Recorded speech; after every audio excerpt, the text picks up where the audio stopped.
Hi Naresh గారు, ఇప్పుడు ఒక రైతు కొత్తగా కాకరకాయ సాగు వేసుకోవాలంటే దాని కంప్లీట్ ప్రాసెస్ ఒకసారి ఎక్స్ప్లెయిన్ చేస్తారా? ఓకే, మనం ఫస్ట్ కాకరకాయ వేసుకోవడానికి ముందు మనం ల్యాండ్ని ప్రిపేర్ చేసుకుంటాం.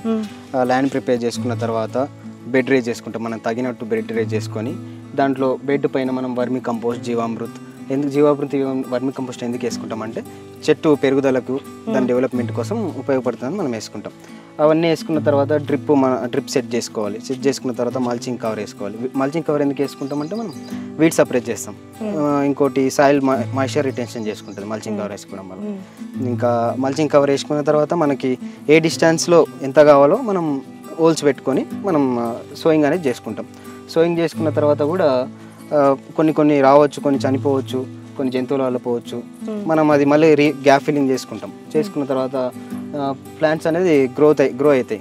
కొన్ని రోజుల తర్వాత సర్టెన్ ఏజ్కి వచ్చిన తర్వాత మనం థ్రెడ్స్ అనేటివి ఇలా స్టిక్స్ పెట్టి థ్రెడ్స్ కట్టి ఇలా పైన కడతాం. ఎందుకంటే చెట్టు దానికి పాకుతూ పైనకి వెళ్ళాలి.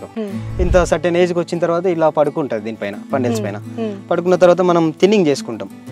ఇక్కడ వరకు థిన్నింగ్ చేసుకుంటాం. ఫస్ట్ థిన్నింగ్ ఎందుకు చేసుకుంటాం అంటే చెట్టు మంచిగా బలంగా పైన ఆకులు రావాలి కాబట్టి మనం థిన్నింగ్ చేసుకుంటాం. ఇక వన్స్ మనకి పైన పడుకున్న తర్వాత వన్ మంత్ తర్వాత మనకి క్రాప్ ప్రొడక్షన్ అనేది స్టార్ట్ అవుతుంది.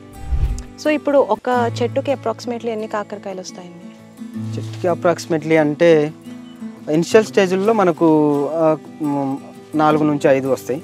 అట్లా క్రాప్ మెచ్యూర్ స్టేజ్ అలా వచ్చిన తర్వాత కేజీ 1-2 kgs అట్లా రావచ్చు. ఇప్పుడు వర్షాకాలం వస్తుంది కాబట్టి రైతులు ఎలాంటి ప్రికాషన్స్ తీసుకోవాలండి? అంటే ఏదైనా డిసీజెస్ వస్తాయా, లేకపోతే పెస్ట్ అటాక్స్ నుంచి ఎలాంటి కేర్ అనేది తీసుకోవాలి? వర్షాకాలంలో కామన్ డిసీజెస్ వస్తుంటాయి. మనం డిసీజెస్ పెస్ట్ ఇనిషియల్ స్టేజ్లోనే కొంచెం అట్లా మనం డైలీ స్కౌట్ చేసుకుంటూ చూస్తూ దానికి తగినట్టు పెస్టిసైడ్స్ ఏది కొట్టుకుంటే బాగుంటుంది స్ప్రే చేసుకొని మనం కంట్రోల్ చేసుకోవాలి. సో మీరు అన్నట్టు రైజ్డ్ బెడ్స్ యూజ్ చేసి plus drip irrigation system use చేసి, సో మీరు థిన్నింగ్ అన్నారు కదా, సో అవన్నీ చేస్తే ఒక ఫార్మర్కి ఎక్కువ ప్రాఫిటబిలిటీ వస్తుంది అంటారు ఒక కాకరకాయ ఈల్డ్ నుంచి. ఇప్పుడు మనం థిన్నింగ్ చేసుకోకపోతే కింద ఆకులు అలానే ఉండిపోతాయి.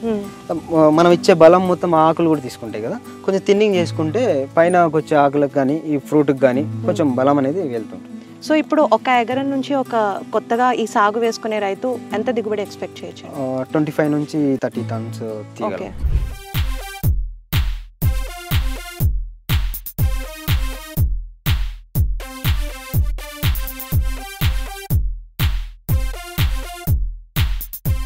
సో ఇప్పుడు మనకి మార్కెట్లో చూసుకుంటే కొంచెం చిన్న సైజ్ ఉంటాయి కదా, సో ఇవి ఆల్మోస్ట్ చాలా లెంత్ ఉన్నాయి, లైక్ మనకి ఆనపకాయ సైజ్ అంతా.